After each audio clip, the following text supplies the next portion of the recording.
Irmãos, abra sua Bíblia em Marcos capítulo 12, os versículos 35 a 44.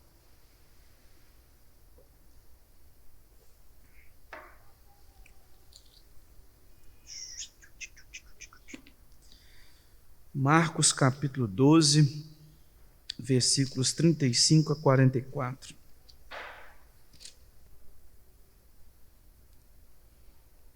Eu farei a leitura, os irmãos estejam acompanhando.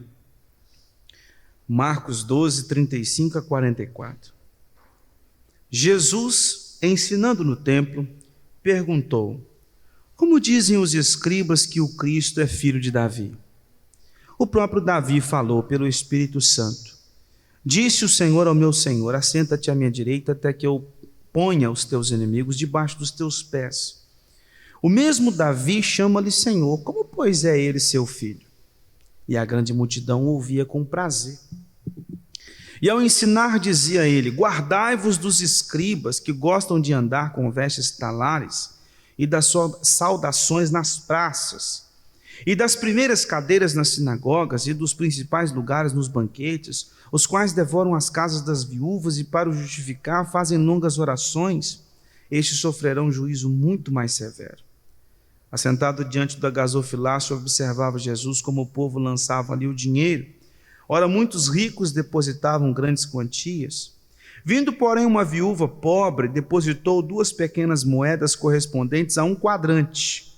E chamando os seus discípulos, disse-lhes: Em verdade vos digo que esta viúva pobre depositou no gasofilácio mais do que fizeram todos os ofertantes, porque todos eles ofertaram do que lhes sobrava.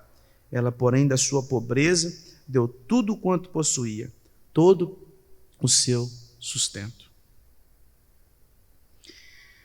Irmãos, nós vimos no sermão anterior que Jesus, ele esteve conversando com aquele saduceu, melhor dizendo, com aquele escriba. E na ocasião, a pergunta que Deus faz, a pergunta que o escriba faz a Jesus é: qual é o principal dos mandamentos? E aí Jesus responde para ele: o principal dos mandamentos é amar a Deus de todo o teu coração, de toda a tua alma, de todo o teu entendimento e de toda a tua força. Ou seja, o maior de todos os mandamentos é reconhecer Deus como o maior de tudo na sua vida. Maior do que a sua família, maior do que você mesmo, maior do que os seus bens, maior do que a sua saúde, maior do que o seu emprego, maior do que tudo. E o segundo principal mandamento é: amarás, pois, o Senhor teu Deus, amarás o teu próximo como a ti mesmo. Ou seja, amar o próximo, se entregando para ele, por ele, em relação à segunda parte da tábua da lei: honrar pai e mãe, não adulterarás, não furtarás, não dirás falso testemunho, não cobiçarás, e uma série de outros mandamentos referentes ao amor ao próximo. Minha garganta hoje não está muito boa, não. E então Jesus resume a lei em 2 mandamentos: amar a Deus sobre todas as coisas e amar ao próximo como a nós mesmos. Agora Jesus tem uma conversa com os demais discípulos, e nessa ocasião Jesus diz que os escribas, que eram tão conhecedores da palavra de Deus, eles não reconheciam Cristo como o Messias. Eles não reconheciam que Jesus era o Messias. E existe um texto lá de Mateus capítulo 22 e Lucas capítulo 20 que nos dá um entendimento maior, porque nesses 2 textos nós temos os escribas questionando a Jesus a respeito do fato de que ele era da linhagem davídica. Só que, sendo da linhagem davídica, isso não dizia muita coisa para os escribas. Eles queriam algo mais. E Jesus confronta eles dizendo o seguinte: vocês querem saber mais o quê? Porque eu já sou da linhagem de Davi, que é exatamente o que o Antigo Testamento fala a meu respeito. Eu já tenho demonstrado provas suficientes do meu poder. Vocês já tomaram conhecimento através de testemunhas que eu ressuscitei pessoas, que eu andei sobre o mar, que eu fiz acalmar uma tempestade, que eu curei enfermos, e vocês estão precisando de mais o que como prova de que eu sou o próprio Deus?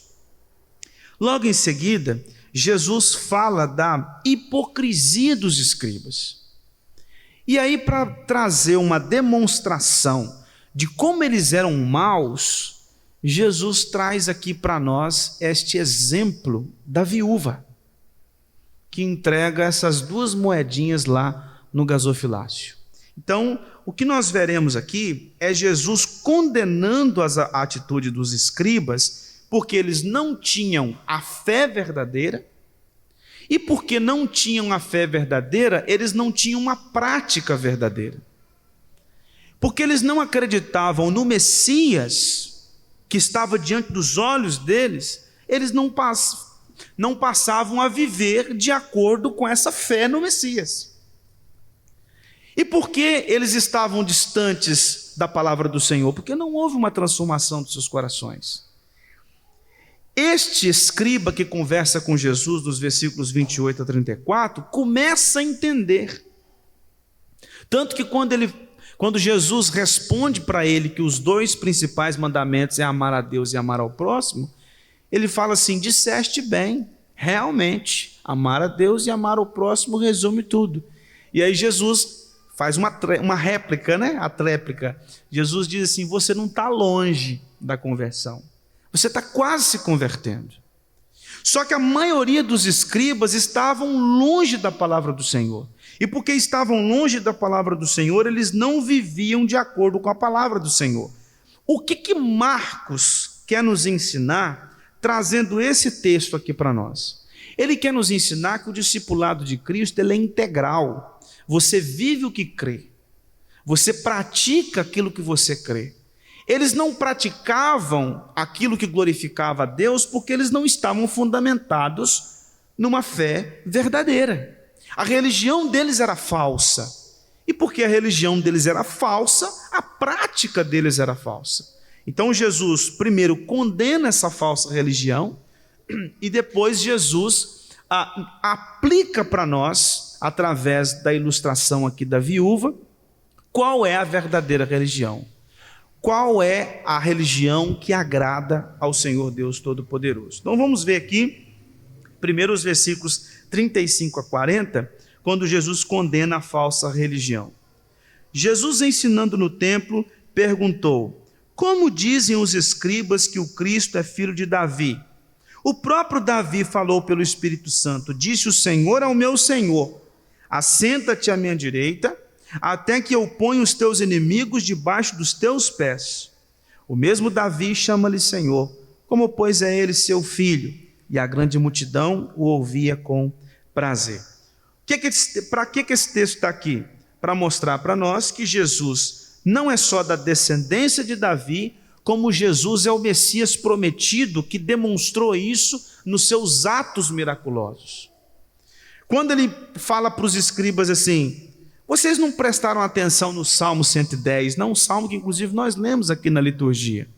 Vocês não perceberam que no Salmo 110, Davi fala de um senhor falando para outro senhor? Aqui não era uma referência a Davi ou um homem, simplesmente homem. Aqui é uma conversa do pai com o filho. Aqui é uma conversa de Deus com o seu Cristo, com o seu Messias. E por isso Jesus está ensinando também para os seus discípulos que o Salmo 110 se refere a ele. Por isso que lá em Lucas capítulo 24, versículo 44, Jesus, quando reúne com os discípulos após a ressurreição, ele diz assim: era necessário que se cumprisse tudo aquilo que estava revelado na lei, nos profetas e nos salmos. É uma referência também ao Salmo 110, mostrando então essa incapacidade da liderança de fazer uma interpretação correta. Escribas, Os escribas eram as pessoas mais conhecedoras do Antigo Testamento. Eram as pessoas que mais tinham competência de interpretar o texto sagrado. Muitos deles eram copistas. Eu não sei aqui, mas eu me lembro uma vez, quando eu estava lá em Barra de São Francisco, tinha alguns irmãos que, na tentativa de guardar textos bíblicos, tinham o costume de escrever a Bíblia. Eu não sei quantos aqui souberam disso, alguém que fez isso. Ou talvez você mesmo já fez isso. Eu já ouvi falar de pessoas que, para tentar memorizar as Escrituras, elas escreveram a Bíblia inteira. Levaram alguns anos, obviamente, mas escreveram a Bíblia toda. Então ela vai lá de Gênesis até Apocalipse escrevendo para poder conseguir pegar tudo aquilo que a palavra de Deus diz. Os escribas eram extremamente competentes na leitura do texto, na interpretação do texto. O que Jesus está mostrando para eles é o seguinte: vocês estão com um texto na mão e não conseguem olhar o texto, olhar para mim e dizer, é o Messias. Vocês não têm competência de ligar uma coisa com a outra. Lá no Salmo 110, Davi demonstra Deus falando com o mediador.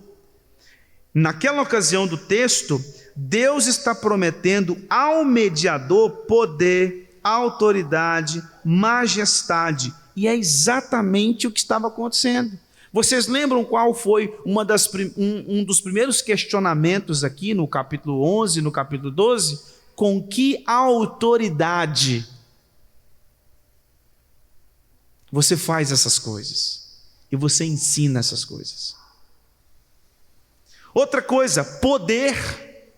Jesus mostrou poder, ressuscitando mortos, curando enfermos, mandando com que a tempestade parasse, andando sobre o mar. Ele demonstrou poder. A sua majestade também demonstrada através do seu poder e da sua autoridade. Quando a gente vai lá para Efésios capítulo 1, versículo 20 a 23, diz que Deus deu a Cristo a igreja, e os seus inimigos estão debaixo dos seus pés, e Ele está acima de tudo e de todos. Lá em Filipenses capítulo 2, versículos 5 a 11, diz: todo joelho se dobrará diante de Cristo Jesus. Lá em Hebreus, lá em Apocalipse, nós vemos vários textos. Apocalipse capítulo 5, por exemplo, fala desse cordeiro que é digno de abrir os selos, mostrando a autoridade, o poder. Então, o que Jesus está fazendo aqui? É mostrando que Ele é o filho de Davi, tanto que lá em Mateus capítulo 1, versículos de 1 a 16, que foi o texto inclusive pregado domingo passado pelo reverendo Fernando, ele deixa claro, Mateus deixa claro, escrevendo o seu evangelho para judeus, que Jesus é da linhagem de Davi. Então ele é da linhagem de Davi e ele tem poder, logo ele é o Messias. Exatamente tudo aquilo que o Antigo Testamento falava a respeito daquele que viria. Aí, a partir do versículo 38, olha o que acontece aqui.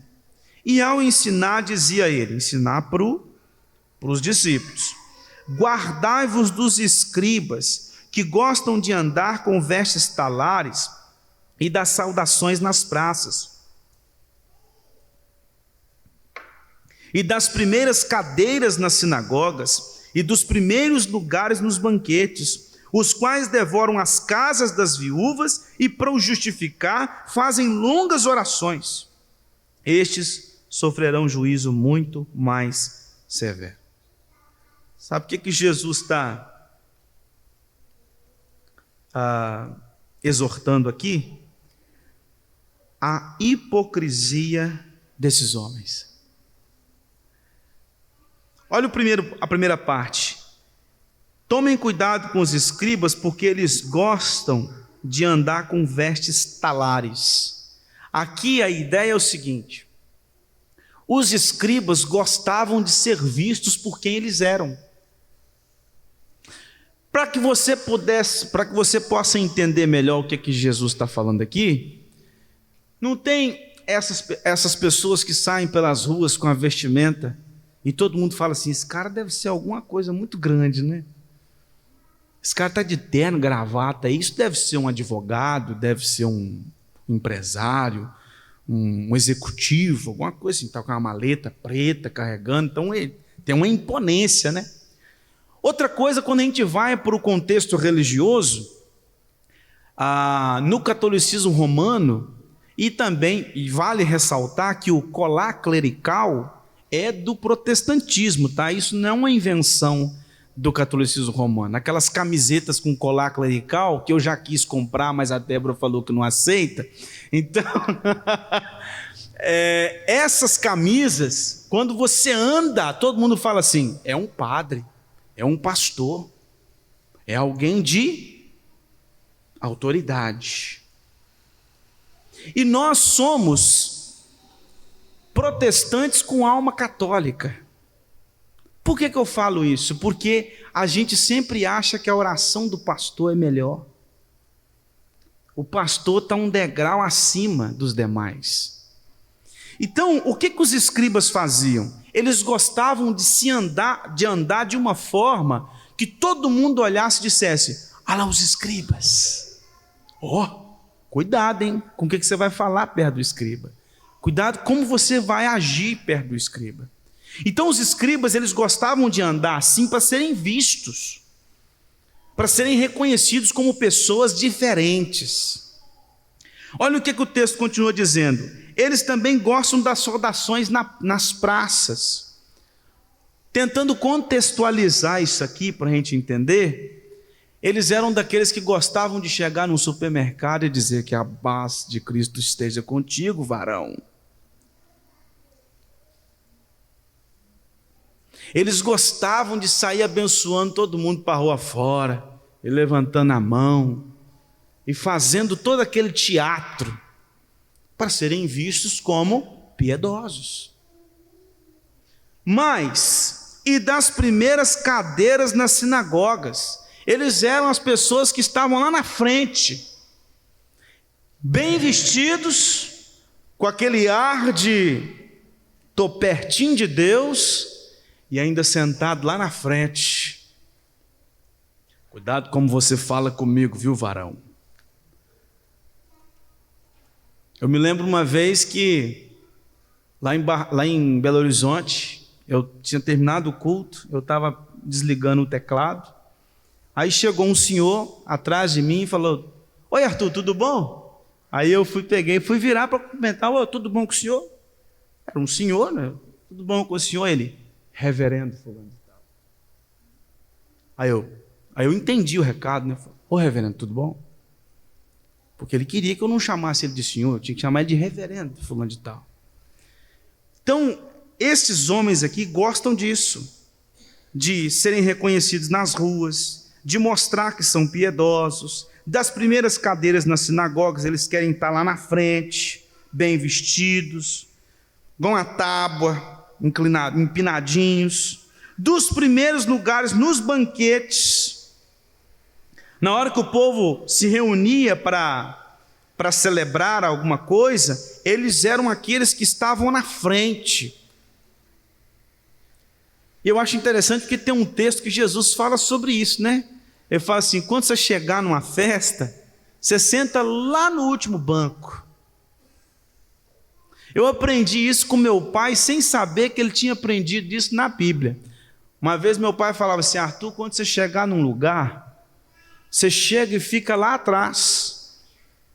Porque se você for chamado para ir para frente, você está sendo honrado. Agora, se mandarem você ir lá para trás, você está saindo dali desonrado. Então chega e fica quietinho lá atrás. Não precisa ficar mostrando para ninguém. Se alguém te chamar: não, Arthur, vem cá, eu quero você aqui. E Jesus fala isso. Eu não sabia que meu pai tinha me ensinado isso, fundamentado nesse texto sagrado. Fica lá atrás. Os escribas não aceitavam isso. Qualquer lugar que eles chegavam: opa, fulano de tal, reverendo fulano de tal, eu sou doutor fulano de tal. eu sou bispo fulano de tal, eu sou apóstolo fulano de tal. Então eles eram essas pessoas. Só que aí olha só o versículo 40. Os quais devoram as casas das viúvas, e para o justificar fazem longas orações. Eles gostam de ser reconhecidos como aquele pessoal que tem um vocabulário fantástico para orar. Quando eles se levantam para orar, eles mudam até a voz. Quando eles se levantam para orar, eles falam tanto, e aquelas viúvas, quando recebem eles em casa, elas não sabem o que fazem com eles. Porque, os homens andam bem vestidos, gostam das saudações nas praças. Quando para orar, ora de uma maneira que ela nunca vai conseguir orar na vida. Você já reparou que geralmente as pessoas mais simples, elas não sabem o que faz com quem tem essa imponência? A pessoa chega na casa dela e fala assim: pastor, não tem um café para dar ao senhor? Ah, meu Deus, o pastor vai embora da minha casa, não vai tomar nenhum café. Ô pastor, senta nessa cadeira aqui que ela está mais limpa do que a outra. Então tem gente que não sabe o que faz, e principalmente quando são mais simples.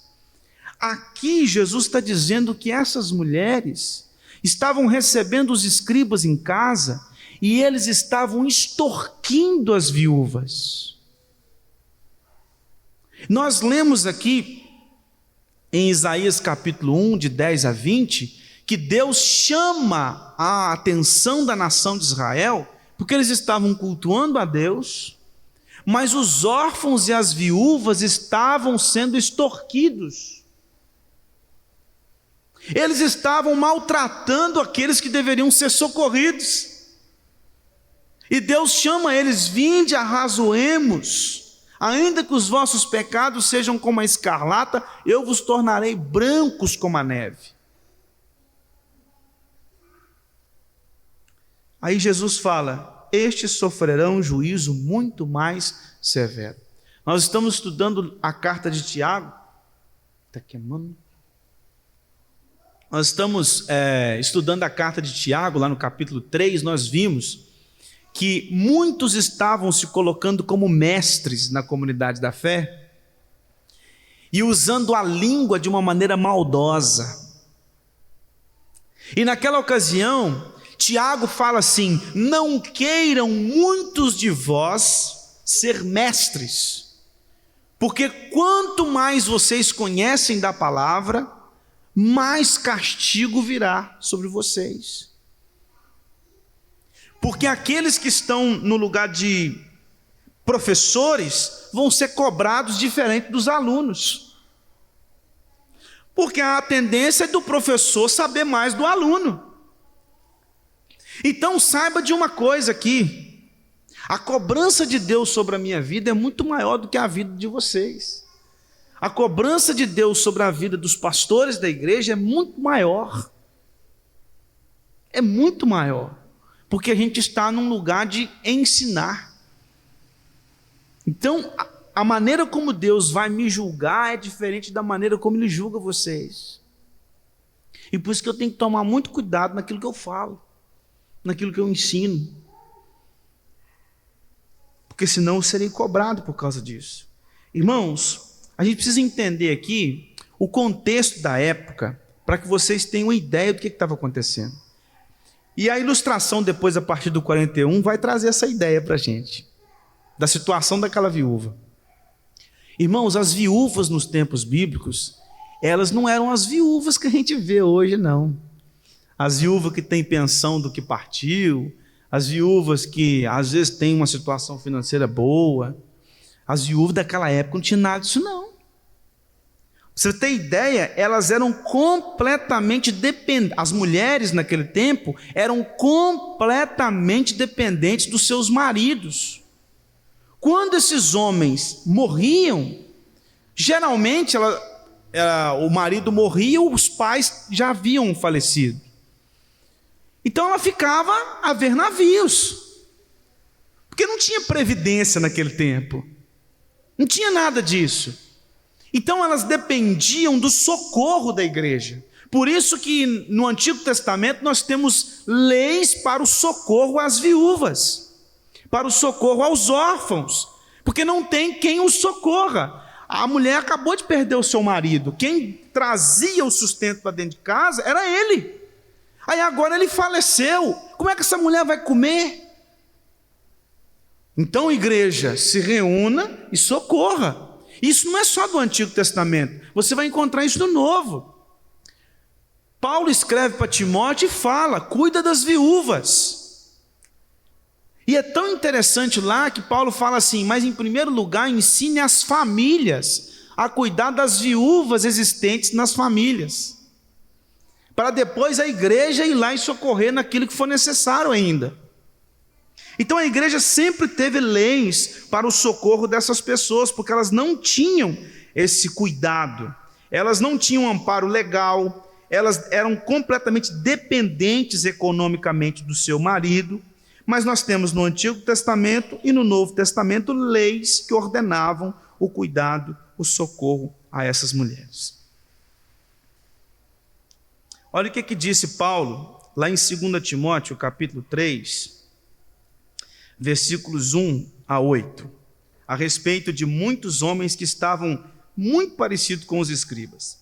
Sabe, porém, isto: nos últimos dias sobrevirão tempos difíceis, pois os homens serão egoístas, avarentos, jactanciosos, arrogantes, blasfemadores, desobedientes aos pais, ingratos, irreverentes, desafeiçoados, implacáveis, caluniadores, sem domínio de si, cruéis, inimigos do bem, traidores, atrevidos, enfatuados, mais amigos dos prazeres que amigos de Deus, tendo forma de piedade. Olha só, é exatamente o que está acontecendo aqui com os escribas. Eles têm forma de piedade, negando-lhe, entretanto, o poder. Foge também destes. Olha só, pois entre estes, os que têm forma de piedade, se encontram os que penetram sorrateiramente nas casas e conseguem cativar mulherinhas sobrecarregadas de pecados, conduzidas de várias paixões, que aprendem sempre e jamais podem chegar ao conhecimento da verdade. Irmãos, os escribas, assim como esses que Paulo se refere aqui na segunda carta a Timóteo, eles estavam entrando na casa dessas mulheres que muitas vezes não tinham conhecimento e, em segundo lugar, eram completamente carentes, em todos os níveis que você pode pensar de carência. Eles entram na casa delas para socorrê-las, para sustentá-las, para perguntar o que ela está precisando, para levar uma cesta básica para elas. Nada disso. Para comer o pouco que elas tinham.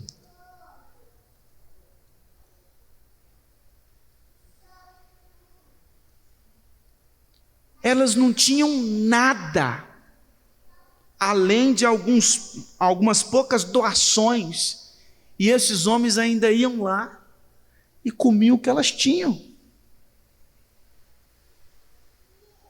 Então, irmãos, eu já quero trazer aqui algumas aplicações para nós, antes da gente seguir para o versículo 41. O que Jesus está fazendo aqui é condenando essa falsa religião. Por que Jesus está fazendo isso aqui? E o que isso tem a ver com os versículos 28 a 34? O que Jesus ensinou para aquele escriba? Qual é o principal de todos os mandamentos? Amar a Deus sobre todas as coisas. E qual que é o segundo principal? Amar o próximo. E ele fala isso com quem? Com um escriba. E agora Jesus condena os escribas por não estarem demonstrando amor ao próximo. Lá em Tiago capítulo 1, versículo 27, o texto diz assim: a religião pura e sem mácula para com o nosso Deus e Pai é esta: visitar os órfãos e as viúvas nas suas tribulações e a si mesmo guardar-se incontaminado do mundo. Então, a verdadeira religião é marcada por amor a Deus sobre todas as coisas e amor ao próximo. E como esses escribas poderiam demonstrar amor a essas viúvas? Socorrendo-as. E não chegando lá e fazendo uso do pouco que elas tinham. E nós precisamos tomar esse texto e aplicar em nossas vidas. Nós precisamos tomar cuidado, porque nós precisamos socorrer aqueles que estão carecendo de cuidados no lugar de extorquí-los. A religião pura e sem mácula é aquela que vive a palavra de Deus. Eles não estavam vivendo o verdadeiro evangelho porque eles não estavam fundamentados no verdadeiro evangelho. Mas nós que estamos fundamentados no verdadeiro evangelho devemos mostrar na prática aquilo que a gente crê. E socorrer aqueles que precisam ser socorridos, amar a Deus sobre todas as coisas, nos guardarmos incontaminados do mundo. No Novo Testamento nós vemos que existem vários textos nos chamando a cuidar dos necessitados, dos órfãos, das viúvas e todos aqueles que são carentes. Então o que nós aprendemos com esse texto é que nós como igreja precisamos ter um olhar para aqueles que sofrem. Em primeiro lugar, os de casa. O que Paulo fala lá em Gálatas capítulo 6, versículo 10? Fazei o bem a todos, mas principalmente aos da família da fé. Então, em primeiro lugar, nós precisamos olhar para a igreja. Quais são os necessitados da igreja que precisam ser socorridos? Quais são aqueles nossos irmãos que estão passando por dificuldades financeiras? No lugar de cobrar deles, às vezes até mesmo um sustento. Às vezes nós podemos chegar ao ponto dos escribas, porque o escriba poderia dizer o seguinte: olha, eu sou escriba, então você tem que me sustentar. E às vezes a liderança da igreja pode chegar a cobrar de um membro que está passando uma necessidade terrível financeira. Você não está ofertando, rapaz? Pão-duragem é essa?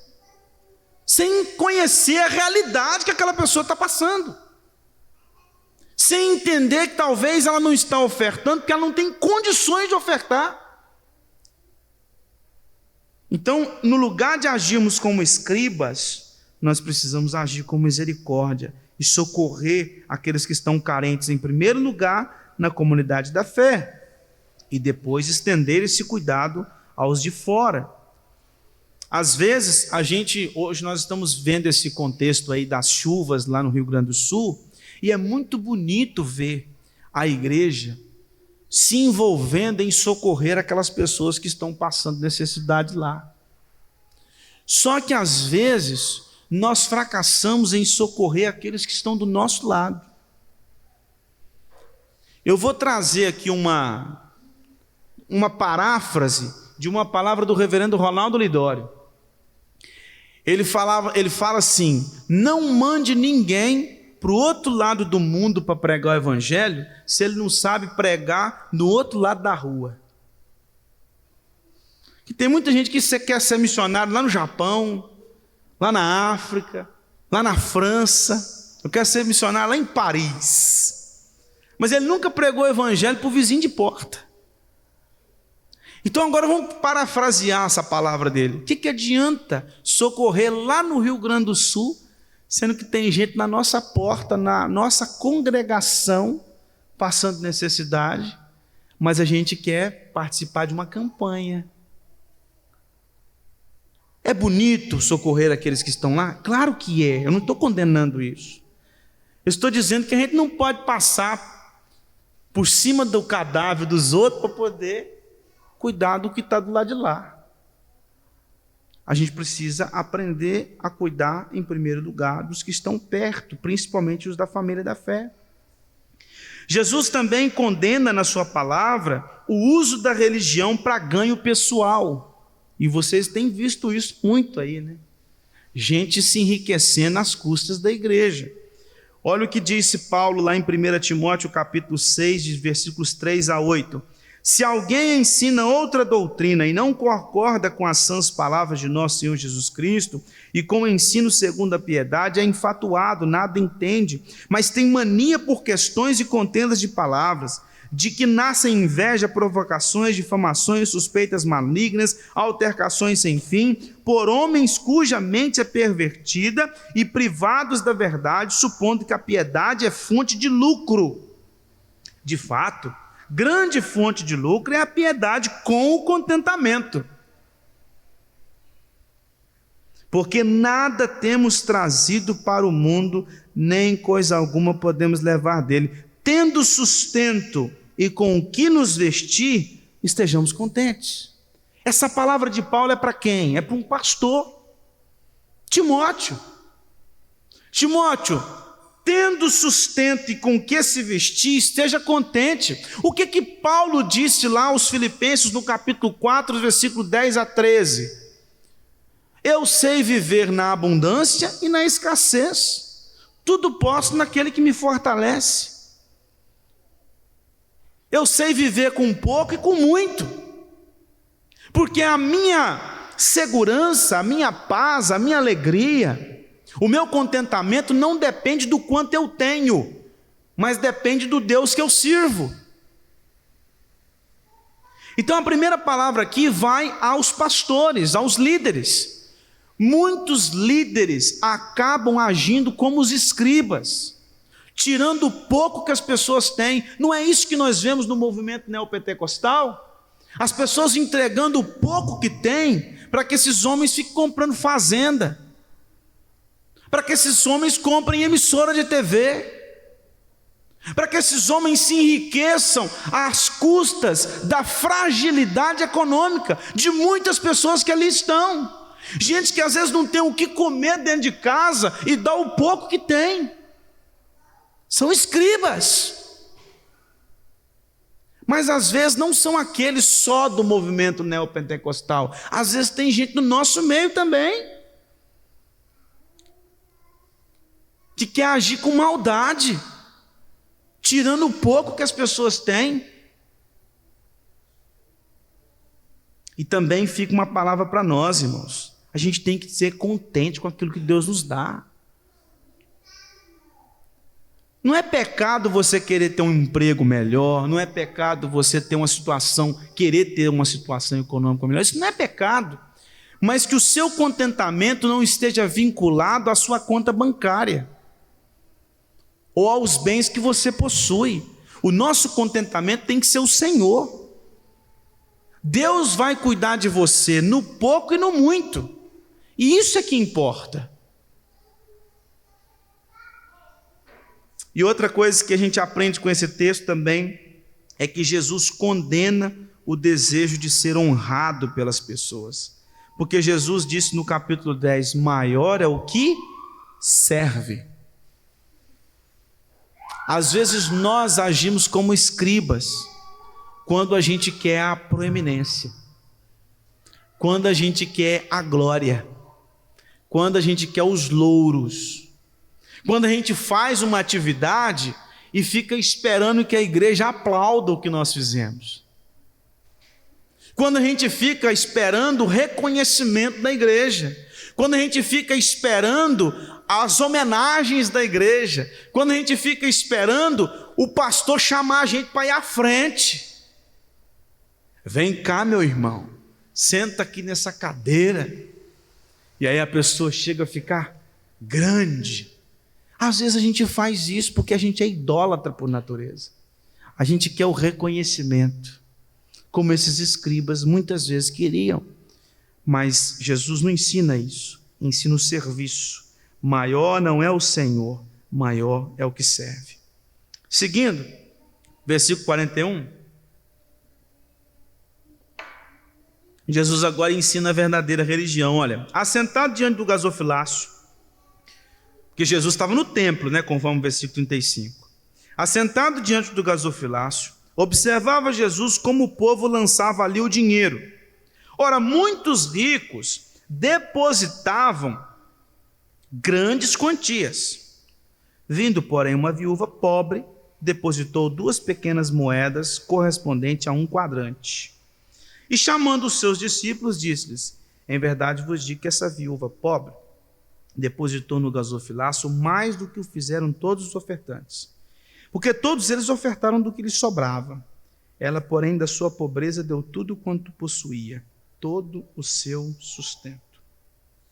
É bem verdade que nem todas as mulheres eram fracas naquele período. Nós temos, por exemplo, o caso de Febe, lá em Romanos. Era uma mulher de posses. Mas, geralmente, as viúvas eram fracas economicamente. E o que Jesus está querendo ensinar para os discípulos em relação a isso? Olha o tipo de gente que os escribas comem tudo que tem. A mulher chega aqui com 2 moedinhas. E é esse tipo de gente que é alvo da atitude maligna dos escribas. Jesus aqui não está condenando, irmãos, as pessoas que davam muito. E é muito interessante a ideia do dízimo, né? Porque a ideia do dízimo é que você dá proporcionalmente. Quem tem muito, dá muito. Quem tem pouco, dá pouco. E todo mundo contribui do mesmo jeito. Então isso é muito interessante. A Jesus aqui não está condenando quem dava muito, só que ele está ensinando, ele está mostrando o seguinte: os que deram muitas quantias, deu do que sobrou, ou seja, deu daquilo que não vai fazer falta. Você para e pensa uma pessoa, por exemplo, economicamente estável, uma pessoa que administra bem a sua receita. Ela recebe um salário mensal de 10 mil reais. Automaticamente, se nós vamos pegar e vamos basear pelo dízimo, 10%, ela vai entregar uma oferta de 1.000, né? Mas vai ficar 9 mil para ela cuidar das coisas de casa, etc e tal. Eu sei que as coisas não estão baratas nos nossos dias, mas dá para a pessoa se virar com aquela quantia, né? Agora imagine uma pessoa que ganha um salário mínimo. Aí ela ganha um salário mínimo, 1.300 e poucos reais, né? Aí ela vai entregar então 130 e poucos reais. Então ela deu a mesma quantidade, só que agora fundamentado num valor menor. Mas agora administrar os outros 1.200 na inflação que nós estamos é bem mais difícil do que administrar 9 mil. Não é verdade? É muito mais difícil. Então Jesus não está criticando quem dava muito. O que ele está falando é o seguinte: esses homens deram daquilo que não ia fazer falta. Essa mulher deu aquilo que ela tinha. Então essa mulher, ela demonstrou uma completa dependência de Deus. Irmãos, e sabe o que essa mulher fez? Olha que coisa interessante. Por que as pessoas ofertavam no templo naquele período? Para quê? Basicamente por 2 motivos naquela época: para sustentar os levitas e para socorrer os necessitados. Aquela mulher que não tinha o que comer quis participar do socorro aos levitas e quis participar do socorro aos necessitados, enquanto os homens que deveriam cuidar dela não estavam nem aí. Mas ela não. Uma atitude de devoção a Deus e de cuidado ao próximo, amando a Deus sobre todas as coisas e ao próximo. Ela vai e entrega essa oferta. Irmãos, a oferta que essa mulher dá é uma oferta insignificante. Ela dá 2 moedas que correspondem a 1 quadrante. Eu fiz um cálculo aqui só para que os irmãos tenham uma ideia do quanto que essa mulher depositou, fundamentado na hora trabalhada do salário mínimo. 1 hora de trabalho no salário mínimo equivale a R$ 47,7. Isso eu estou fundamentando no salário mínimo, tá? Aí, o que acontece aqui? 1 quadrante equivalia a 1/64 de 1 denário, que era o dia de trabalho. 1 denário era um dia de trabalho. pessoa trabalhou de 8 da manhã até 5 horas da tarde, ela recebia 1 denário. O quadrante era a menor moeda que existia. Ela valia 64 pedacinhos, né? Desse 1 denário. O que acontece ali? Jesus está dizendo para que aquela mulher, fundamentado no salário de hoje, que ela estava dando 0,73 reais, ou seja, 73 centavos. Porque 73 centavos é esse gominho dos 47 por dia trabalhado. Então o que aquela mulher deu ali não era nem R$1. Então era insignificante. Ela vai comprar o que com R$1? Esses dias eu fui na padaria aqui e pedi uma cocada. Eu gosto muito de cocada. A mulher, R$2,50. Eu falei, nossa, pai. Eu sou da época de comprar doce por 50 centavos. R$2,50 uma cocada? Né, mas não vou ficar nem mais rico, nem mais pobre. Me dá isso aí, porque eu estou com vontade de comer. Mas hoje em dia, R$1, o que você faz com R$1, gente? A não ser para poder comprar aquelas bolinhas, né, que pula, né? Os meninos hoje estavam pedindo uma bolinha daquela, que você tem que enfiar R$1 e rodar, e desce uma bolinha daquela e pronto, vai brincar. Uma bolinha daquela vale R$1. Então, olha a oferta que essa mulher deu, uma oferta insignificante. E Jesus está ensinando, olha como essa mulher demonstrou uma completa dependência de Deus. Ela dependeu de Deus. Ela deu tudo o que tinha, mostrando amor a Deus, mostrando amor ao próximo e confiando que o socorro viria do alto. Ela não dependia do que tinha, até porque o que ela tinha não era nada dentro daquele contexto. Olha o que disse Paulo lá em 2 Coríntios capítulo 9, versículo 7. Cada um contribua segundo tiver proposto no coração, não com tristeza ou por necessidade, porque Deus ama quem dá com alegria. O que a Escritura Sagrada nos ensina? Não importa a quantidade da sua oferta, o que importa é a motivação da sua oferta.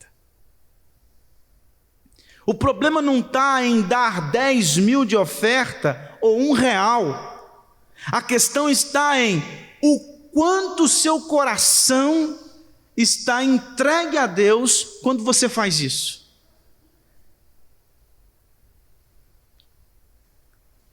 Porque às vezes, irmãos, nós acabamos pecando a Deus até na hora de ofertar. Pecando contra Deus até na hora de ofertar. Até na hora de entregar a oferta, a gente quer os louros. Olha a quantidade de dinheiro que ele está ofertando. E não é isso que Jesus ensina aqui. Então, irmãos, trazendo algumas lições para nós. Primeira coisa, não é o valor da oferta que importa, mas a atitude do coração. Então, não importa se você tem condições de ofertar 100, 50, 10, 20, não importa, a questão não é o dinheiro. A gente sabe muito bem que lá em Malaquias, em Ageu, Deus disse, eu sou o dono da prata e do ouro. Deus não precisa do nosso dinheiro. Você acha que Deus precisa do nosso dinheiro para tocar o barco? Você está muito enganado. Não, porque agora eu ajudei Deus, entreguei minha oferta aqui. Não ajudou Deus, rapaz. Esse dinheiro só chegou na sua mão porque Ele quis. Você está tendo o privilégio de participar de algo. É só isso. É só isso. Cuidado também para não fazer barganha com Deus. Tem muita gente que faz isso. Não, porque se eu não entregar o dízimo esse mês, as coisas vão virar uma bagunça na minha casa. Ou seja, é como se a situação financeira da sua família dependesse dos 10% que você entrega no mês. Eu conheço gente que é extremamente fiel nos dízimos e ofertas e vive pregando empréstimo no banco para pagar empréstimo. Pega empréstimo para pagar empréstimo, porque é péssimo administrador. Então não tem necessariamente a ver com, olha, bagunçou tudo porque não entrega. Não é isso, irmãos. A questão não é a quantidade, a questão é o propósito, o coração. Nós somos convocados nesse texto a sermos generosos. A contribuição cristã, ela é uma bênção, é uma oportunidade que nós temos de socorrer aqueles que vivem da obra e socorrer aqueles que precisam por causa das suas necessidades. E por isso que a liderança da igreja peca quando passa a gastar mais da contribuição da igreja com coisas no lugar de investir em pessoas. É por isso que nós precisamos tomar cuidado e orar para que a liderança possa saber como administrar os recursos corretamente. Outra coisa que esse texto nos ensina é a não nos entregarmos ao consumismo. O que disse Paulo lá em Filipenses capítulo 4, de 10? Eu sei viver contente em toda e qualquer situação, seja na abundância ou seja na escassez. Muitos crentes às vezes pecam pela idolatria do dinheiro. Muitos pecam não só por querer ter muito, a pessoa tem prazer de abrir um aplicativo e ver o dinheiro só acumulando. E aquilo vai dando um negócio gostoso no coração. Aí às vezes um irmão dele está passando uma necessidade, precisando de fazer uma cirurgia, o SUS marcou só para o final do ano que vem, ou seja, o final de 2025, é uma cirurgia de vida ou morte, ele tem o dinheiro ali, mas fala assim, não, mas esse dinheiro eu não posso mexer não, esse dinheiro tem que acumular, aqui é juros sobre juros, eu tenho que ganhar esse trem, eu quero ver, ele tem prazer de ver a cifra aumentando. Ou então aquelas pessoas que não podem ver dinheiro que sai gastando. Não, estou precisando de um sapato, já tem 30. Estou precisando de mais uma roupa, já tem 100 vestidos. Mas ela gasta. Então a gente nunca está contente, a gente precisa ter, a gente precisa possuir. Paulo está ensinando para a gente, não, a gente tem que ser contente com tudo aquilo que a gente tem, seja com escassez ou seja na abundância. Tendo sustento e com que nos vestir, estejamos contentes.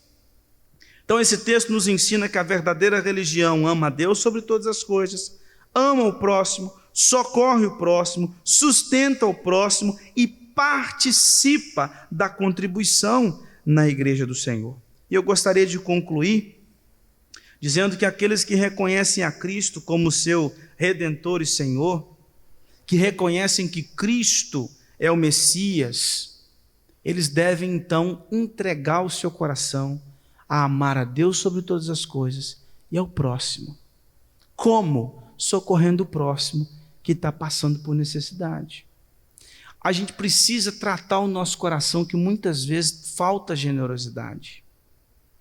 Às vezes a gente não quer socorrer, às vezes a gente tem um coração duro, mas nós precisamos colocar em prática a fé que nós temos e então socorrer aqueles que tanto precisam ser socorridos.